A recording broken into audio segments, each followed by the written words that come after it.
நண்பர்களுக்கு வணக்கம். இன்றைக்கி நம்ம ஒரு பீஸா ரெசிபி தான் செய்ய போகிறோம். வாங்க எப்படி பண்ணலான்னு பார்ப்போம். பீஸா டோ எல்லாம் நம்மளே செய்து தான் இன்றைக்கி செய்ய போகிறோம். ஏற்கனவே என்னோடய சேனலில் 3 டைப்பான பீஸா செய்து போட்டிருக்கிறேன்.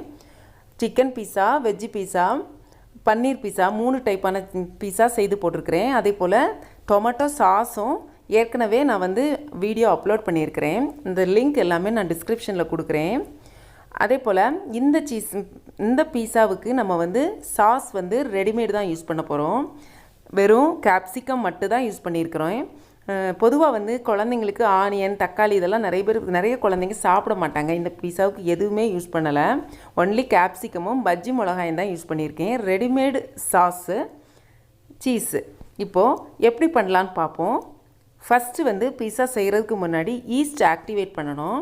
ஈஸ்ட் ஆக்டிவேட் பண்ணுறதுக்கு 3 பொருட்கள்: ஈஸ்ட்டு, இன்ஸ்டன்ட் ஈஸ்ட். இந்த இன்ஸ்டன்ட் ஈஸ்ட் ஆன்லைனில் கிடைக்கும், பேக்கரி ஷாப்புகள்லேயும் கிடைக்கும். இது சுகர், ஒயிட் சுகர். வாட்டர், இது வார்ம் வாட்டர். நம்ம விரல் வச்சோன்னா சுடணும், ஆனால் ரொம்ப கொதிக்கக்கூடாது. ரொம்ப கொதிச்சிச்சின்னா அந்த ஈஸ்ட் செத்து போயிடும். இப்போது எப்படி மிக்ஸ் பண்ணலான்னு பார்ப்போம். ஃபஸ்ட்டு சுகர் ஆட் பண்ணிக்கணும்.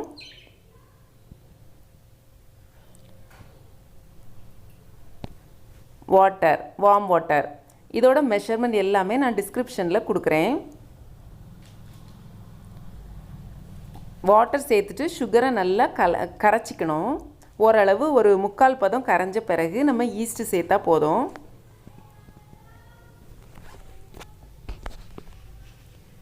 இப்போ ஈஸ்ட்டை சேர்த்துடலாம். ஈஸ்ட்டை சேர்த்துட்டு நல்லா கலந்து விட்டுறணும். கலந்து விட்டுட்டு ஒரு சின்ன பிளேட் வச்சு அந்த பவுலை மூடி வச்சிடணும். இது ஈஸ்ட் ஆக்டிவேட் ஆகிறதுக்கு ஒரு 10 நிமிஷம் ஆகும். இந்த வாட்டர் ஒருவேளை ஹாட்டாக இருந்துச்சுன்னா அந்த ஈஸ்ட் எல்லாமே செத்து போயிடும், நமக்கு ஆக்டிவேட் ஆகாது. அதனால வார்ம் வாட்டர் தான் யூஸ் பண்ணணும். ஒரு 10 நிமிஷம் சைடில் இருக்கட்டும். இப்போ 10 நிமிஷம் ஆச்சு. ஈஸ்ட் அழகாக ஆக்டிவேட் ஆகி நல்லா நுர கூடி போய் இருக்குது. இதுதான் ஈஸ்ட் ஆக்டிவேட் ஆனால் இப்படி தான் இருக்கும். இதை ஒரு சைடில் வச்சிடலாம். நம்ம இப்போ மாவு ப்ரிப்பரேஷன் பற்றி பார்ப்போம். இந்த ஈஸ்ட் இந்த மாதிரி ஆகலைன்னா நமக்கு பீஸா ஒழுங்காக வராது. மாவு ப்ரிப்பரேஷன் பண்ணுறதுக்கு தேவையான பொருட்கள்: உப்பு, எண்ணெய், மாவு. இன்றைக்கி நான் மாவு கவுண்டர் டாப்லலாம் போட்டு பண்ணலை, ஒரு பவுலில் தான் பண்ணுறேன். அதனால் அகலமான கண்ணாடி பவுல் எடுத்துருக்கிறேன். கண்ணாடி பவுலோ ஏதோ ஸ்டெயின்லெஸ் ஸ்டீல் பவுலோ எடுத்துக்கலாம். உப்பு சேர்த்துக்கணும். உப்பு சேர்த்துட்டு நான் ஒரு ஸ்பேச்சுலா வச்சு உப்பு எல்லா இடமும் ஈவனாக ஸ்ப்ரெட் ஆகிறது மாதிரி அதை நல்லா ஸ்ப்ரெட் பண்ணிக்கணும்.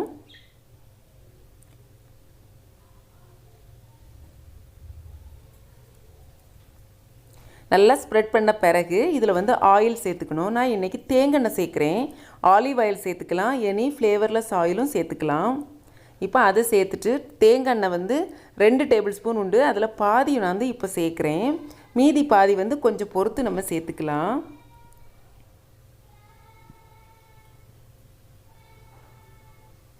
இதில் நடுவில் இந்த மாதிரி ஒரு குழி பண்ணி வச்சுட்டு அதில் இந்த ஈஸ்ட் ஆக்டிவேட் ஆன மிக்ஸை நம்ம ஊற்றிக்கணும். ஊற்றிட்டு நம்ம இந்த ஸ்பேச்சுலா வச்சே நல்லா மிக்ஸ் பண்ணணும். ஓரளவு இந்த தண்ணி இதுக்கு கரெக்டாக இருந்தது. ஒருவேளை தண்ணி கொஞ்சம் அதிகமான மாதிரி அந்த நமக்கு தெரியும். சப்பாத்தி மாவு பிசையும் போது தண்ணி அதிகமானால் நமக்கு தெரிகிற மாதிரி இதுலேயும் தெரியும். அந்த மாதிரி இருந்துன்னா எக்ஸ்ட்ரா கொஞ்சம் மாவு சேர்த்து பிசைஞ்சால் போதும், ஒன்றும் பயப்படலாம் வேண்டாம். இப்போ ஓரளவு நல்லா ஸ்பேச்சுலா வச்சு மிக்ஸ் பண்ணியாச்சு. இனிமேல் நம்ம கை வச்சு மிக்ஸ் பண்ணணும். ஒரு 10 நிமிஷம் இந்த மிக்சிங் உண்டு. இப்போது கை வச்சு நம்ம மிக்ஸ் பண்ண அது கை ஒரு மாதிரி மாவு பிச்சு பிச்சுன்னு இருக்கும். அப்புறம் கை வச்சு நம்ம மிக்ஸ் பண்ண அந்த மாவு பிச்சு தன்மை அப்படியே கம்மியாயிரும். ஓரளவு இந்த தண்ணி இந்த பீஸாவுக்கு கரெக்டாக இருந்தது. இந்த மாவில் 2 பீஸா பண்ணுறோம். ஒருவேளை 4 பீஸா 6 பீஸா வேணும்னா இந்த மாவை அப்படியே நம்ம டபுள் பண்ணிக்கிட வேண்டியதான்.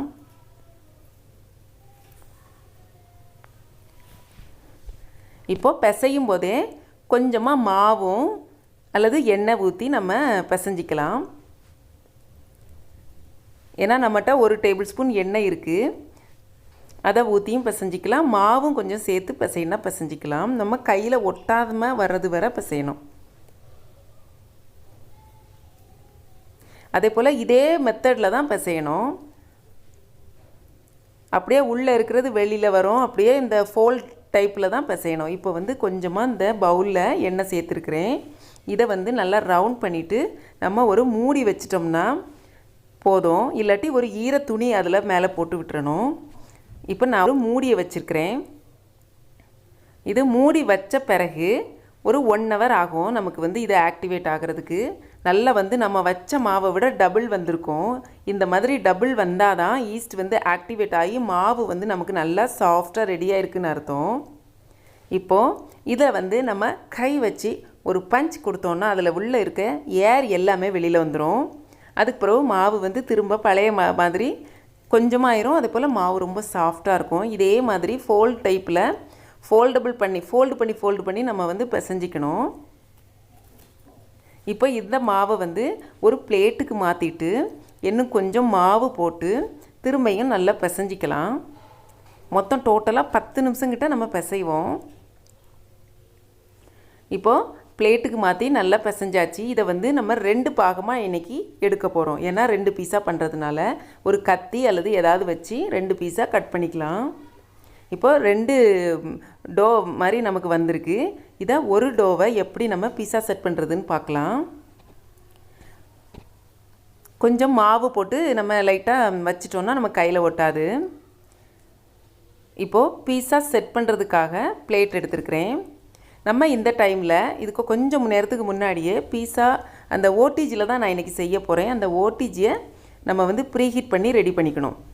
150 டிகிரியில் 10 நிமிஷம் வைக்கணும். இதே மாதிரி நம்ம கை வச்சே இந்த பீஸா டோவை வந்து நல்லா பீஸா மாதிரி நல்லா ரவுண்டாக இந்த பிளேட்டில் வச்சு ரெடி பண்ணிக்கணும்.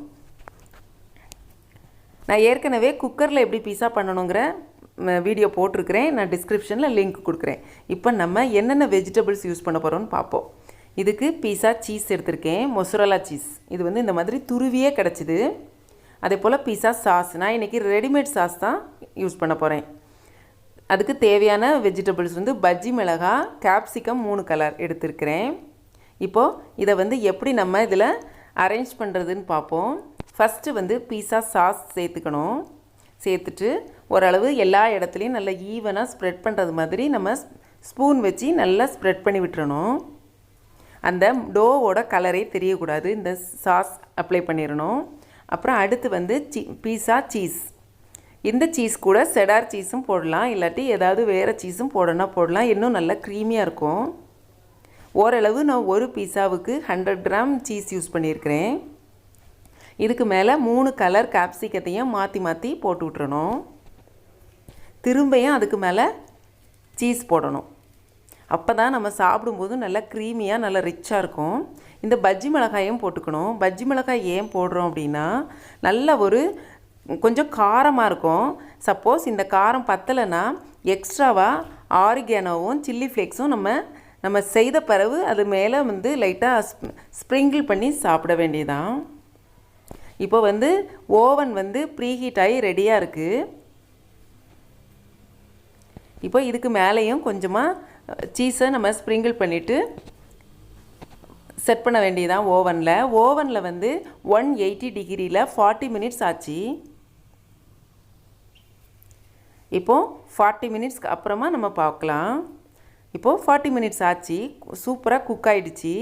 இந்த பீஸா வந்து சூடாக இருக்கும்போதே லைட்டாக வந்து அந்த லைன் மட்டும் போட்டு வச்சிடணும். நம்ம எப்படி கட் பண்ணுவோமோ அந்த லைன் மட்டும் போட்டு வச்சிடணும். ரொம்ப ஆறின பிறகு நமக்கு வந்து பீஸாவை வந்து கட் பண்ண வராது. அதுக்காக தான். ஏன்னா ஃபஸ்ட்டு சாஃப்டாக இருந்த மாதிரி இருக்கும். அப்புறம் வர வர அந்த பீஸா கொஞ்சம் ஹார்டாயிரும்.